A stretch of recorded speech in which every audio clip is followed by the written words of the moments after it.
Italia dan Portugal, wih, kedua tim yang penuh pemain bintang dan kelas dunia maupun akhirat. Namun ironinya, kedua tim harus menjalani babak playoff dan struggle untuk bisa masuk Piala Dunia 2022. Bagaimana peluang kedua tim untuk lolos ke World Cup 2022? Saksikan pembahasannya hanya di Set Piece, rumahnya fans sepak bola. Set Piece, rumahnya fans sepak bola. Yo, Idoski, Jadi apa kabar? Bro Angga, Italia sama Portugal ini terancam nggak lolos World Cup loh. Ya. Kalau gua sih sebenarnya dari dulu juga heran sama Italia ya. Kok bisa tim yang biasa-biasa aja, average tapi bisa ke Euro, Piala Dunia dan lain-lain. Cuma kalau Portugal gue memang benar-benar kaget sih ya. Gitu melihat materi-materi pemain. Italia kan terakhir Piala Dunia juga nggak ikutan 2018 kan. Waktu itu kalau nggak salah kalah sama Swedia ya 1-0 ya. Betul. Nah, di Italia kalau nggak salah waktu itu main 0-0, di Swedia kalah 1-0. Ya, di San Siro yang terakhir itu. Yoi, kalau ini Italia nggak lolos lagi berarti 2 kali beruntun. Tapi gue lihat sih kemarin Mancini sangat yakin untuk lolos ke Piala Dunia. Iya. Itu 2018 itu masa-masa gelap ya di Suram. Ya, di sepak bola Italia lah ya, sebagai salah satu kiblat sepak bola dunia itu. Waktu diasuh sama pelatihnya Allenatore Gian Piero Ventura. Iya, nggak jelas sih waktu itu Italia ya. Ya ironisnya kan waktu itu tahun-tahun terakhirnya Buffon, De Rossi, Barzagli. Ya kan. Nah, ironisnya mereka pensiunnya nggak enak lah gitu ya. Kalau lu inget juga cara pensiun yang nggak enak tuh Steven Gerrard ya, waktu dia di Liverpool di game terakhirnya juga dibantai. Liverpool 7-1 lawan Stoke City ya kan. Atau Aguero lah yang selalu ngomong kalau dia nggak akan pensiun dari City kalau belum menang Liga Champions gitu ya. Justru di pertandingan terakhirnya kalah sama Chelsea 1-0 kan. Di Liga Champions. Yoi. Ya. Gimana tuh? Nah, Italia itu juga sebenarnya gini bro, belum pernah absen dari sebenarnya di Piala Dunia semenjak 1958 ya, baru tahun 2018 lah. Atau baru sekali itulah dari tahun 58 baru sekali absen di putaran Piala Dunia, dan bisa jadi mereka akan mencatat rekor untuk yang kedua kalinya nih bro kalau absen nih di tahun-tahun ini nih gitu. Tapi gimana nih peluang Italia nih bro? Ya waktu itu kan setelah ya lu kan juga lihat Suri kan. Waktu selepas 2018 yang hancur lebur itu di tangan Gian Piero Ventura, Italia langsung nunjuk Mancini ya gitu. Nah, banyak sebenarnya yang raguin Mancini juga.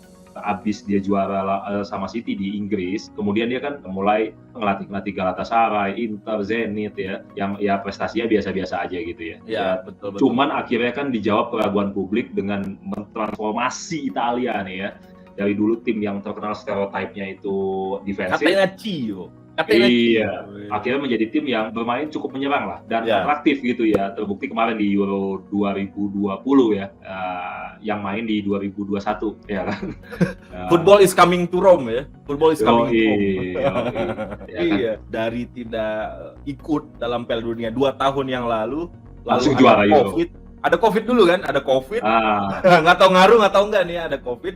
Tiba-tiba langsung jadi juara, di mana setiap publik itu tuh apalagi milenial sih ya, mungkin mencintai Inggris ya daripada liga-liga yang lainnya, memfavoritkan Inggris untuk jadi juara. Ternyata football is not coming home. Ya kan, kalau Inggris kita udah taker lah, ya kan. Enggak, tapi kalau kita lihat kemarin Italia waktu main di Euro, sebenarnya kan mereka sepertinya kayak udah ninggalin Catenaccio ya sama Mancini kan. Dan dia ngandelin 2 inside forward tuh bro, si Insigne sama Chiesa ya, gitu. Ada juga Berardi, ada Bernardeschi ya kan. Jadi Bernardeschi nggak usah dihitung lah. Bernardeschi nggak usah dihitung lah ya. Iya. Dan menariknya sempat kita bahas juga tuh bro Angga. Italia kan sekarang punya pemain yang tugasnya mirip kayak Pirlo lah ya, walaupun nggak sejenius Pirlo gitu ya. Di sosok Jorginho, ya kan? Jorginho. Iya, dia jadi pemain yang unreplaceable lah, yang nggak bisa tergantikan. Di Italia saat ini ya, di Italia saat ini. Betul. Terbukti dia jadi pemain terbaik Eropa kan? Gitu. Padahal namanya bukan Jorginho ya, Luis Frelo Filho kalau nggak salah. Tapi dipanggil Indonesia kalau naturalisasi kayak gini, bro. Nah, jadi Jorginho gitu. Yoi. Tapi justru kalau kita lihat bahwa kemarin setelah Euro form Italia pelan-pelan turun tuh, ya. Dia banyak banget buang di poin di kualifikasi Euro, ya, di mana di grup juga sempat hasil imbang 4 kali, gitu ya. Walaupun menang, tim yang dilibas Italia juga ya tim yang nggak sebanding lah, gitu ya. Ya yang seharusnya memang menang lah ya Italia lawan tim itu. Iya, gitu ya. betul. Cuma gini bro, masalahnya nih menurut gua nih, karena mereka tidak memiliki striker yang killer gitu ya. Karena kalau kita bilang Immobile ya, bukan tipikal Immobile, Insigne,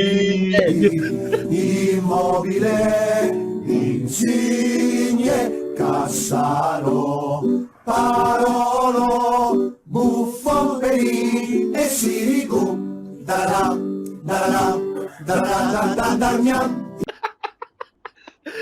bukan gimana bro? Mau Immobile gimana?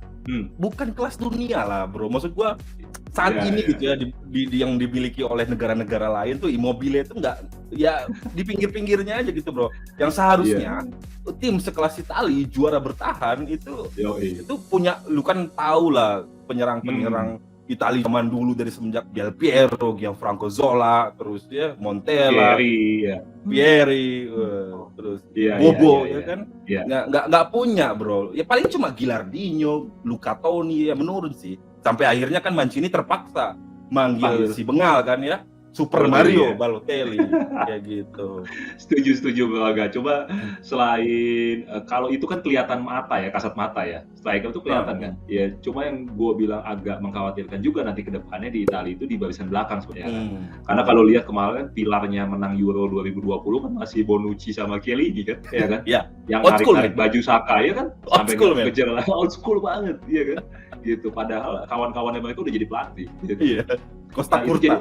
Iya, Pirlo segala macam. Nah, concern gue regenerasi sih ya di barisan belakang Italia gitu ya. Mungkin kalau kita lihat sekarang cuma Alessandro Bastoni, pemain belakangnya Inter tuh ya, yang memang kayaknya udah bisa diandelin Italia karena udah jadi pemain reguler di klubnya gitu ya. Di Inter ya, udah mulai ini walaupun sering cedera juga, tapi Bastoni ini bro.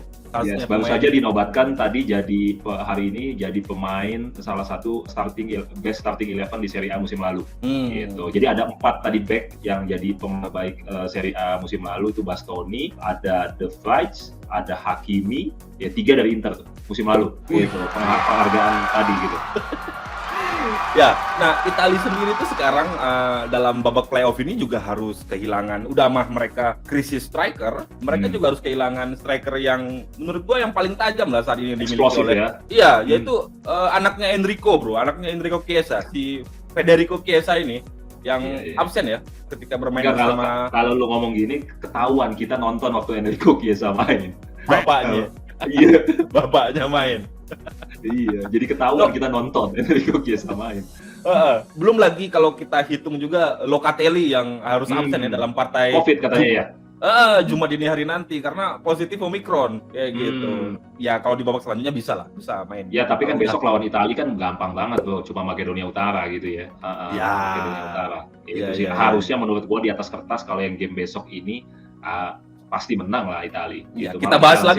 Kita bahas lagi tuh permainan Italia di Makedonia nanti. Walaupun ini tidak tergolong beach match, tapi kalau bagi gua yang punya romantisme yang kuat terhadap tim Italia, gua akan bahas lagi nih. Kita akan datangkan fans Italia bro nanti bro.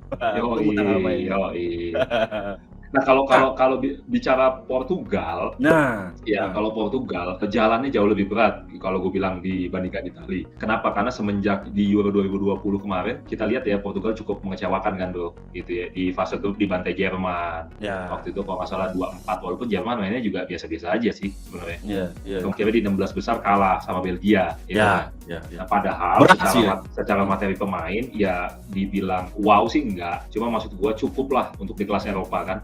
Ada Ronaldo, Bruno Fernandes, Ruben Dias, Ruben Dias, ya kan, Jota, Bernardo Silva, ya kan, ya pemain-pemain bagus lah di Premier klub Premiership, gitu kan. Pemain-pemain yang bermain di liga top dunia lah ya, materinya Portugal ini. gitu. Iya, cuma kan pelatihnya kan memang Fernando Santos dulu kan sempat juara memang ya. Tapi kayaknya kalau gue bilang sih kalibernya memang belum terlalu bagus ya. Sehingga memang pemain-pemain ini sebenarnya menurut gue cukup komplit itu kalau disatukan jadi juara Eropa bahkan juara dunia. Gitu, Bro. Iya. Nah, peluangnya nanti kan pas ngelawan Turki itu nggak diperkuat Ruben Dias, Bro. Ya kan? Ruben Dias itu nggak main gitu. Terus ada Sanchez juga, Neves juga cedera. Ruben Dias nggak main ya? Ruben Dias nggak main. Ya, tidak diperkuat Ruben Dias. Joao Cancelo juga terkena akumulasi kartu. Ya kan? Terus tadi malam ada news bahwa PP juga COVID kayak gitu. Nah, artinya kan rata-rata nih mungkin akan pemain lapis tua nih, Bro. Gitu. Wah, berat juga ya, banyak pemain pilar yang nggak main ya. Iya, bukan lapis tua ya, tapi lapis tua. Kalau lapis tua kan lapis AC Milan ya, lapis tua. Sebut merek, iya kan. Nah. Iya dong. Iya, paling berharap sama juga Ronaldo. Iya, walaupun kemarin itu kalau gue lihat sih ya Portugal juga game plan-nya nggak jelas mainnya gitu ya. Ya masih di bawah negara-negara top lah kayak Jerman, Spanyol, Italia gitu ya. Portugal itu masih banyak berharap pada kehebatan Ronaldo gitu ya. Yang justru sebenarnya gue bilang ada di penghujung karir gitu kan. Iya. Gitu. Nah, bukan masa depannya lah. Ya. Iya, apalagi lu tadi bilang banyak yang nggak main besok gitu ya. Nah, bahaya karena Turki juga nggak bisa dianggap remeh ya. Walaupun sekarang menurun, gagal total di Euro 2020 kemarin gitu ya. Langsung ganti pelatih gitu ya. Karena Turki juga punya beberapa pemain yang oke lah, kayak Hakan Çalhanoğlu yang di Inter, Burak Yilmaz gitu ya. Gue lihat sih Bro Angga ya di game besok nih Portugal-Turki akan coba main lebih sabar, nunggu gitu ya. Kemudian counter attack gitu ya. Counter attack ya. Nah, itu harus diwaspadai sama Portugal karena biasanya Portugal kesulitan kalau main lawan tim yang defensif. Iya, karena memang pemain-pemain Liverpool dan City ini kan pemain-pemain yang biasa dalam skema menyerang, kayak gitu. Ya hati-hati yang lawan Turki apalagi supporter Turki ya. Iya kan. Beda ini bukan hooligans ya, tapi itu the real hooligans ya. Nah, sebenarnya mereka tuh punya sih pemain-pemain yang bisa diandalkan ketika harus menghadapi musuh yang low block lah ya, kalau dibilang low block, yaitu sang Bruno Fernandes sebenarnya. Namun yang seperti lu tahu juga lah ya, Bruno tuh nggak pernah bisa perform maksimal ketika bermain di timnas Portugal. Gue nggak tahu kenapa kayak gitu. Apakah ketemu Ronaldo lagi? Makanya itu ada hubungannya sama hipotesa gue yang kemarin itu, dia kalau satu tim sama Ronaldo kayaknya repot gitu. Iya. Jadi seakan kehilangan ini, Bro, seakan kehilangan sentuhan magis seorang fantasista ya, yang dimiliki oleh Portugal. Jadi posisinya posisi fantasista ya kan. Lihat aja performa malah musim ini kan, performa MU mungkin paling jelek lah performa Bruno di MU, musim yang paling jelek buat dia kali tahun ini. Yoi. Musim paling jelek oleh seluruh pemain MU juga. Jangan gitu, Bro. Ya, tapi pasti ya Portugal punya kartu as di diri Ronaldo ya kan. Yang katanya bisa golin dari seperempat peluang. Seperempat peluang ya. Lebay banget kan. Iya kan. Gokil. Ya kita lihat aja apa Portugal bisa ngelewatin hadangan Turki ya untuk babak selanjutnya. Ya kan, we'll see. Nah, buat set piecer nih, coba tulis prediksi kalian di kolom komen. Siapa yang kira-kira bakal masuk ke Piala Dunia? Apakah Italia, Portugal, atau gimana, Bro? Jangan-jangan ada dua-duanya nggak lolos. Oke, silakan tulis di kolom komen dan terima kasih telah menonton video ini sampai habis. Simak video-video selanjutnya yang kita akan bahas dan tentunya lebih menarik dengan format yang lainnya. Terima kasih. Selamat malam. Malam semuanya. Set piece rumahnya fans sepak bola. Adios. Jangan lupa like and subscribe, pencet loncengnya jadi kita upload teman-teman tahu. Jangan lupa follow akun TikTok dan IG kita di Set Piecer, dan bagi yang belum subscribe silakan subscribe, like, komen, dan juga tonton video-video ini karena biasanya akan ada bagi-bagi giveaway ya, Bro ya.